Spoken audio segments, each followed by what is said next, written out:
आता रोहितदादांनी पण मतदान केलं त्यावेळी त्यांनी म्हणलं की 12 तारखेला अजितदादांची एकत्रीकरणाची इच्छा होती, ती आम्ही बोलून दाखवणार. 12 तारखेला याची भूमिका पत्रकार परिषदेतून सगळीच मांडणार. ठीक आहे ना, त्याने आता भूमिका त्यांची काय आहे आम्हाला माहिती नाही.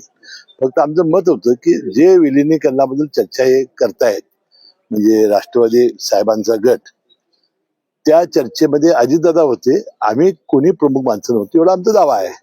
आणि आता समजा सुनेत्रा वहिनी यांनी सगळे कुटुंबीय तर त्या जर मताचे असतील, राष्ट्रवादी सगळे नेते जर त्या मताचे असतील, तर त्यामध्ये काही अडचण यायची आवश्यकता नाही. अजितदादांच्या निधनानंतर ह्या ज्या चर्चा झाल्या त्या चर्चेनंतर तुमच्याशी काही बोलणं म्हणजे राष्ट्रवादीचे जे आमदार मंत्री आहेत त्यांच्याशी या संदर्भात काही बोलणं काही नाही. त्या दिवशी फक्त सुनेत्रा वहिनींच्या शपथविधीसाठी आपली बैठक झाली.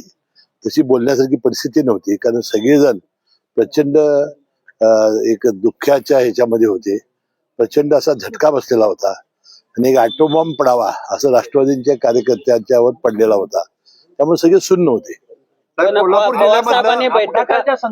साहेबांनी बैठक घेऊन त्या ठिकाणी भूमिका मांडणार काही शंका मनामध्ये आहे, अशा प्रकारची भूमिका मांडलेली आहे. त्याबद्दल सुद्धा मुख्यमंत्री महोदयाने आधीच चौकशी लावलेली आहे. त्याशिवाय केंद्र सरकारने सुद्धा चौकशी सुरू केलेली आहे.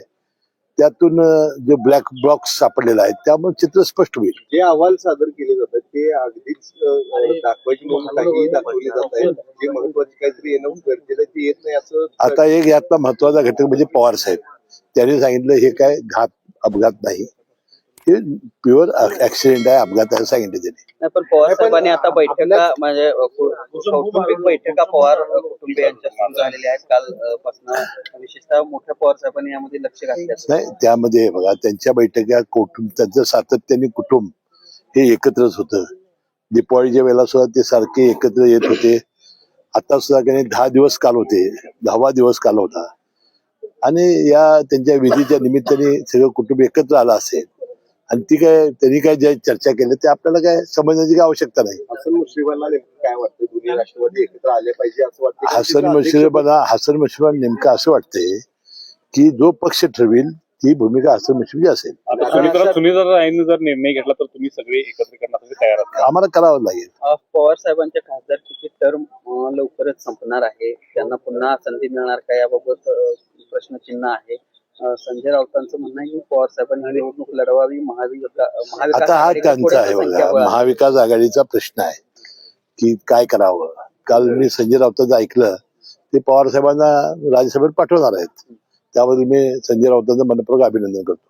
मी अजितदादांच्या एकूणच या सगळ्या खरं तर तुमच्याच पक्षाचे काही आमदार आहेत ते प्रश्नचिन्ह उपस्थित करतायत आणि उच्चस्तरीय चौकशी सांगितलं ना. बजरंग सोनवणे हे पवार साहेबांच्या गटाचे खासदार आहेत, ते राष्ट्रवादीचे नाहीत. ठीक आहे. आता जे लोक शंका उपस्थित करतायत त्यावर चौकशी हाच त्याला आता उपाय आहे, दुसरा कुठला उपाय असू शकतो. मुख्यमंत्र्यांनी या चौकशीचं आणि अपघाताचं राजकारण करू नका असं आवाहन केलं. नाही, त्यांनी काय केलं की रामदास कदमाने जे वक्तव्य केलं होतं सुनील तटकरेच्या बाबतीत, त्याबद्दलच मला वाटतं मुख्यमंत्र्यांचं जे वक्तव्य आहे त्यात आपापल्या दृष्टीने राजकारण लोक करू नये आणि हे ते एक युतीचे घटक असताना सुद्धा असं वक्तव्य रामदास कदम करतायत, त्याबद्दल मुख्यमंत्री महोदय बोलले असावेत असं मला वाटतंय. पण या सगळ्या प्रक्रियेमध्ये सुनील तटकरे असतील, प्रफुल्ल पटेल असतील यांच्यावर रोष व्यक्त होताना दिसतोय, विशेषतः विरोधक असतील किंवा नाही. मला असं वाटतं, मला त्या सगळ्या प्रक्रियेमध्ये मी होतो. आता आपल्याला ज्या दिवशी अपघात झाला त्या दिवशी त्यांच्या कुटुंबियाची अशी इच्छा होती की लवकरात लवकर सुनेत्रा वहिनींचा हा शपथविधी कार्यक्रम व्हावा आणि त्यांच्या जागेवर आपल्याला पाठवावं अशी त्यांच्या कुटुंबियाची इच्छा होती. आता पवार घराणं हे 3 दिवसांनी आपले सगळे विधी आटोपतात, ते पुरोगामी घराणं आहे आणि त्यामुळे 3रा दिवस झाल्यानंतर 4थ्या दिवशी सुनेत्रा वहिनींना उपमुख्यपदाची शपथ दिली. आता मला एक सांगा, प्रफुल्लभाई पटेल अनेक वर्ष पवार साहेबांच्या बरोबर त्यांनी काम केलेलं आहे, ते कार्याध्यक्ष म्हणून अनेक वर्ष राष्ट्रवादीचं काम करतायत आणि सुनील तटकरे हे साहेब हे प्रदेशाध्यक्ष आहेत.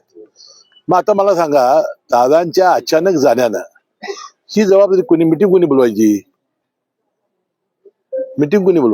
तुम्ही सांगा ना. ही जर विधिमंडळाची मिटिंग आहे तर कोणी बोलवायची, कोणी ते सांगा ना. अध्यक्षाने बोलवायची ना. मग सुनील तटकरे फिलन कसे राष्ट्रीय अध्यक्ष त्या